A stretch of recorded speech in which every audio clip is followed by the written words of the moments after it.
Welcome back, dear viewers. Today, we invite you to sit back as we unveil a story that's as dazzling as it is consequential, a narrative about heritage, rivalry, and the silent language of jewels. This episode promises revelations, power plays, and a glimpse into the crown's most closely guarded secrets. A royal shock, Princess Anne breaks her silence. Let's begin with the news that sent shockwaves through palace corridors and beyond. Princess Anne, renowned for her candor and ironclad loyalty to tradition, has confirmed what royal insiders have only whispered for months. Catherine, the Princess of Wales, is the surprise inheritor of some of the monarchy's most legendary jewels and, with them, the silent blessing to be the crown's next great matriarch. The late Queen's clandestine wish, revealed in a poignant, handwritten letter addressed to Catherine herself, left Queen Camilla reeling. Why? Because it's more than an inheritance, it's a symbolic passing of the torch, and a pointed departure from the usual order of royal succession. But there's more. Camilla's recent, controversial move to alter the tiara regulations for female royals, seen by many as an attempt to consolidate her own authority, has only intensified the storm.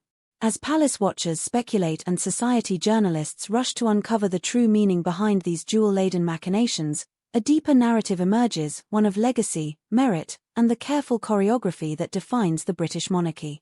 The power of jewels, more than decoration. To understand the true impact of this inheritance, we must recognize what jewelry means in royal hands. For Queen Elizabeth II, each brooch, necklace, and tiara was not merely an accessory, but a carefully chosen emblem, a message in gold and diamonds, eloquent when words would not suffice. Her reign was marked by a meticulous, almost scholarly use of adornment: the girls of Great Britain and Ireland tiara for dynastic continuity, the Welsh gold wedding ring as a quiet tribute to both personal and national bonds, and the Hesse diamond festoon brooch during her post-war visit to Germany, a subtle but unmistakable gesture of healing and respect. Elizabeth knew the monarchy's survival depended not on spectacle alone, but on its ability to adapt without losing the thread of continuity. Her jewelry collection was, in essence, a living archive, each loan, each public debut of a historic piece, a deliberate act of statecraft. Jewels as instruments of diplomacy and continuity. Over her 70 years on the throne, the Queen turned jewelry into a subtle form of diplomacy. Consider the loan of the Burmese ruby tiara to Princess Anne in the 1970s, marking Anne's readiness for public life. Or the way she quietly withdrew the Cambridge Lovers' Knot tiara from Diana, Princess of Wales, as her marriage to Charles faltered, a silent signal of shifting allegiances. Even the so-called minor decisions, such as making her signature the simple three-strand pearl necklace, were loaded with meaning. Pearls have symbolized purity and wisdom for generations, linking Elizabeth to her predecessors and setting the tone for her public image: refined, traditional, yet quietly powerful. The crown passes quietly. Catherine's rise. Into this world of silent communication steps Catherine, Duchess of Cambridge and now Princess of Wales, a modern royal with a commoner's background, whose every move has been watched and analyzed since her engagement to Prince William. Yet, far from being overwhelmed by expectation, Catherine has shown a calm resilience, a refusal to be defined by tabloid headlines or palace intrigue. The Queen's early gesture, loaning the Cartier halo tiara for Catherine's 2011 wedding, was not just a nod to tradition, but a coded message. Catherine was being welcomed not as an outsider, but as a crucial link between past and future.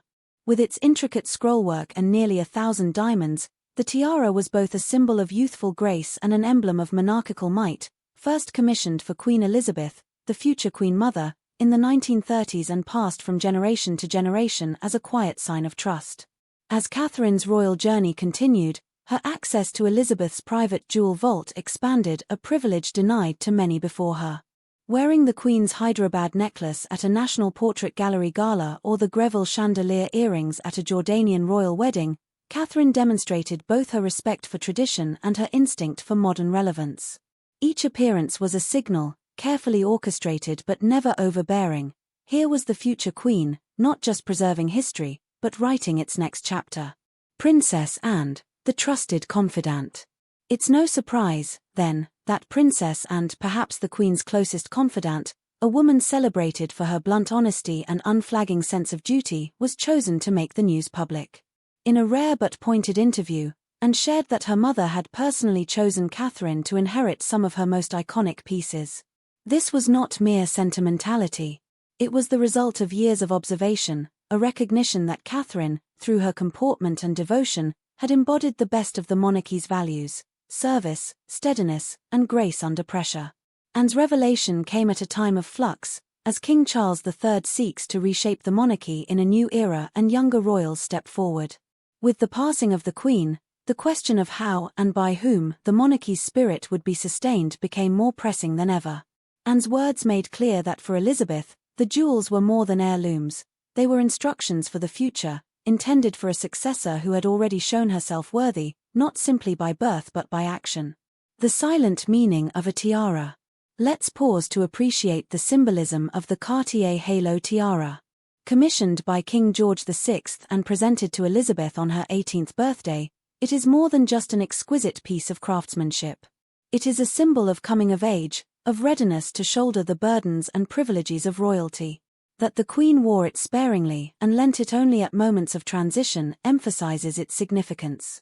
When Catherine wore it, she was not just a bride, she was a future queen in training, joining a chain of tradition stretching back generations.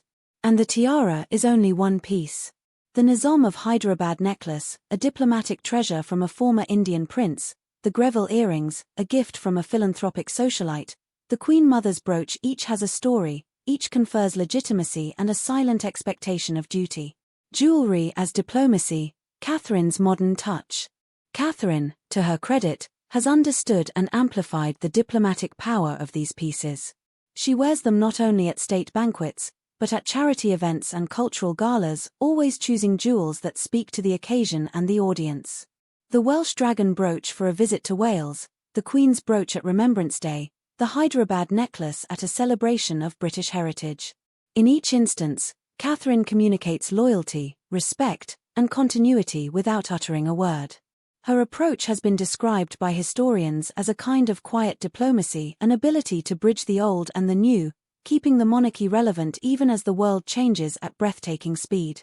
Camilla's exclusion, the crown's unspoken calculation. But what about Queen Camilla, the current queen consort? Here lies the heart of the latest palace intrigue. Though Camilla wears the crown jewels at official events, her exclusion from Elizabeth's private collection is no accident. It is, in the eyes of many, a carefully calculated act, one that preserves the Queen's personal legacy for a successor who can unite, rather than divide, the monarchy.